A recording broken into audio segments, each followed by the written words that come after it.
दोस्तों नमस्कार।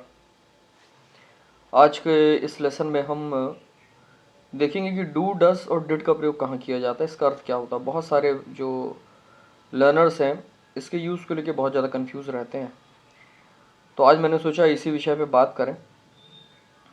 चलिए प्रारंभ करते हैं।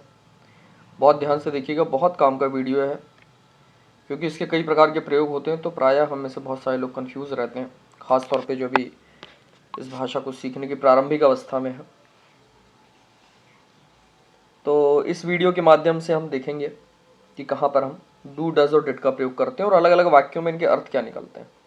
बहुत छोटा सा वीडियो, बहुत ध्यान से देखिएगा।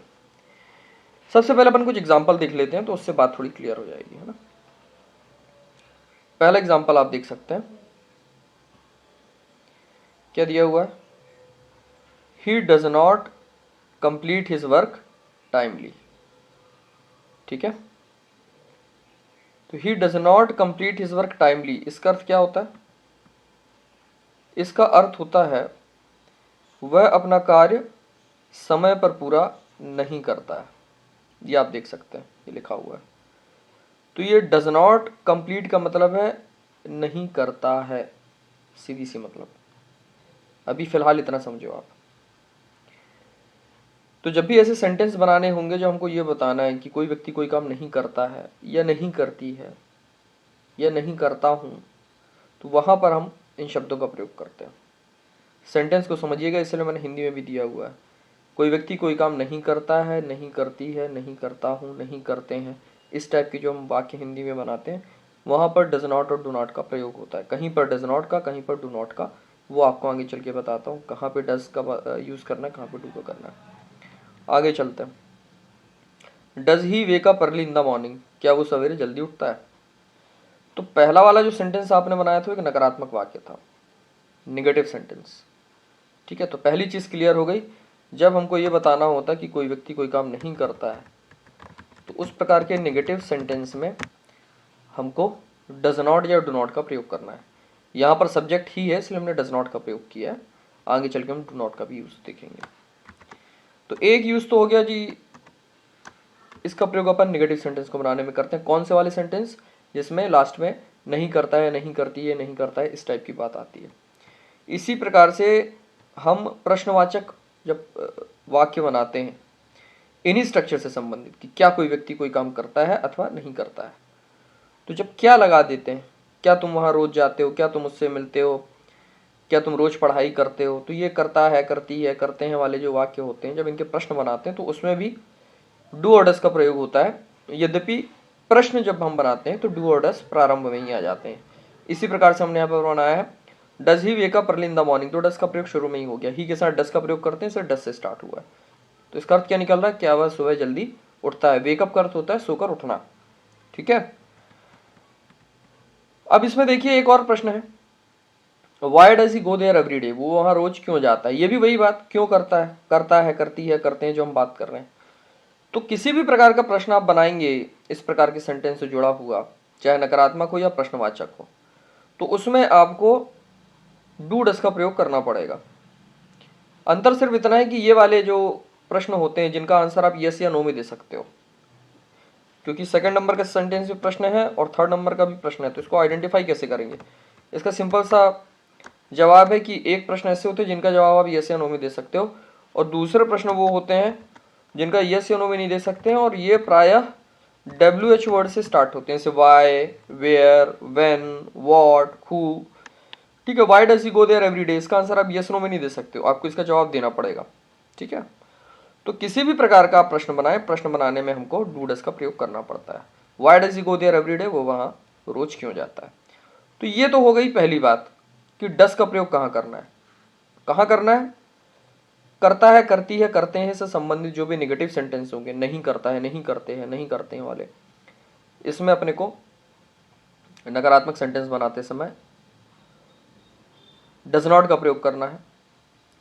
और जब इन्हीं से संबंधित प्रश्न बनाएंगे, चाहे यस नो टाइप प्रश्न हो या WH टाइप प्रश्न हो, तो उसमें भी डज और डू का प्रयोग होता है। डू के भी एग्जाम्पल देख लेते हैं तो बात थोड़ी क्लियर हो जाएगी। ये देखिए, जब सब्जेक्ट बदल गया, आई, यू, वी, दे हो जाते हैं, तो वहां पर हम डू का प्रयोग करते हैं। I do not waste time and money, मैं समय और पैसा बर्बाद नहीं करता हूँ। तो इससे एक चीज़ क्लियर हो गई कि ये करता है, करती है, करते हैं वाले जो सेंटेंस होते हैं, इसमें सब्जेक्ट के अकॉर्डिंग हम कहीं पर डू का प्रयोग करते हैं, कहीं पर डस का प्रयोग करते हैं। तो बस इसको ध्यान रखना है। आई, यू, वी, दे अगर इनका प्रयोग कर रहे हैं तो फिर डू का प्रयोग करना है। ही, शी, इट सिंगुलर नंबर का कर रहे हैं तो डज का प्रयोग करना है। I do not waste time and money, मैं समय और पैसा बर्बाद नहीं करता हूँ। अगर आपने यहाँ पर आई की जगह ही लगा दिया होता या शी लगा दिया होता तो डू की जगह डज हो जाता।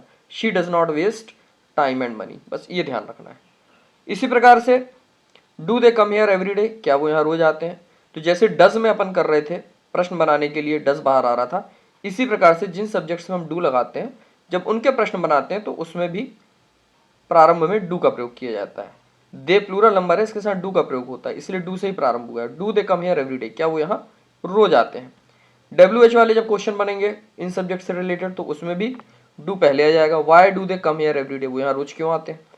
तो ये चीज आपको क्लियर हो गई होगी आई एम श्योर कि जब कभी भी, अच्छा इस स्ट्रक्चर को आप ग्रामर की लैंग्वेज में क्या बोलते हो? Present indefinite tense.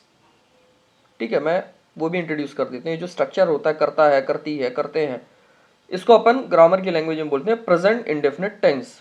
वर्तमान काल का सेंटेंस है और इंडेफिनिट की कैटेगरी में आता है। तो प्रेजेंट इंडेफिनिट टेंस के जब हम नेगेटिव सेंटेंस बनाते हैं या इंट्रोगेटिव सेंटेंस बनाते हैं, ठीक है, ये बात ध्यान से समझिए।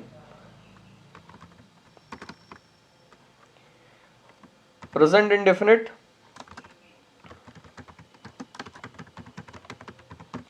और इसमें किन सेंटेंसेस को बनाने में? Negative and interrogative. तो इसमें क्या प्रयोग होता है अपना?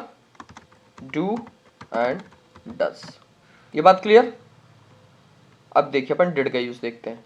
Amit did not come to school yesterday, इसका अर्थ क्या हुआ? अमित कल स्कूल नहीं आया था या अमित कल स्कूल नहीं आया। इसको आप हिंदी में दोनों तरीके से बोलते हो, नहीं आया या नहीं आया था। तो जब आप ये बोलते हो कि किसी व्यक्ति ने कोई काम किया या नहीं किया या नहीं किया था, नकारात्मक बात कहते हैं, तो वहां पर अपन डिड नॉट का प्रयोग करते हैं।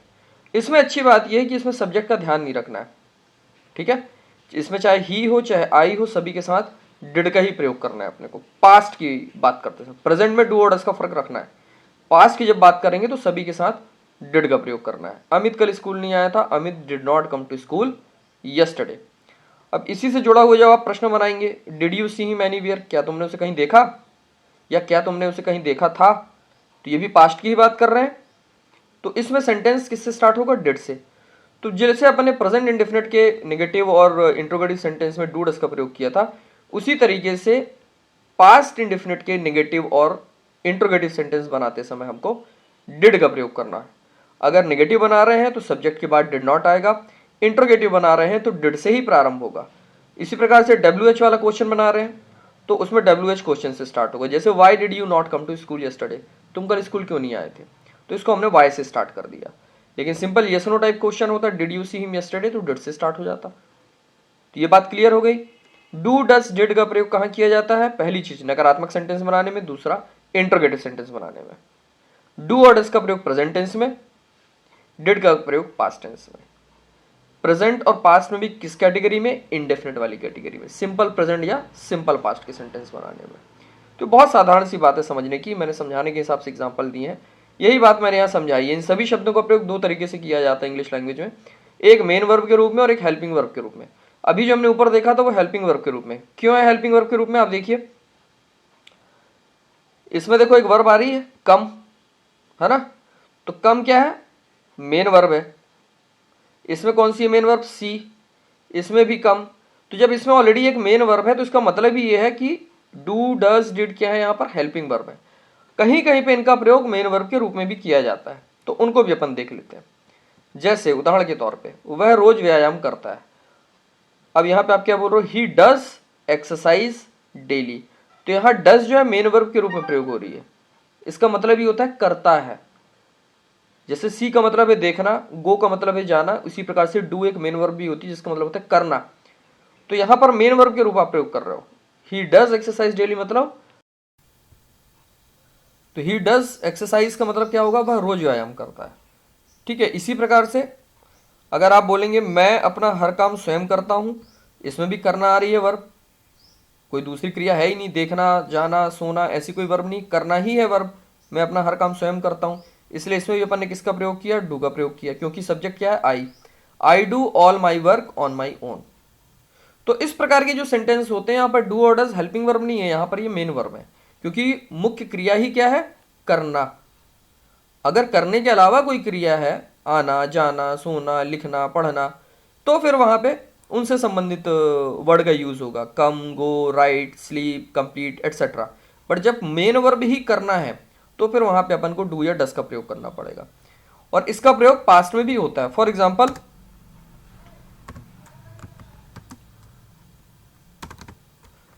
जैसे प्रेजेंट में हमने बनाया है वैसे ही पास्ट में इसका हो जाएगा।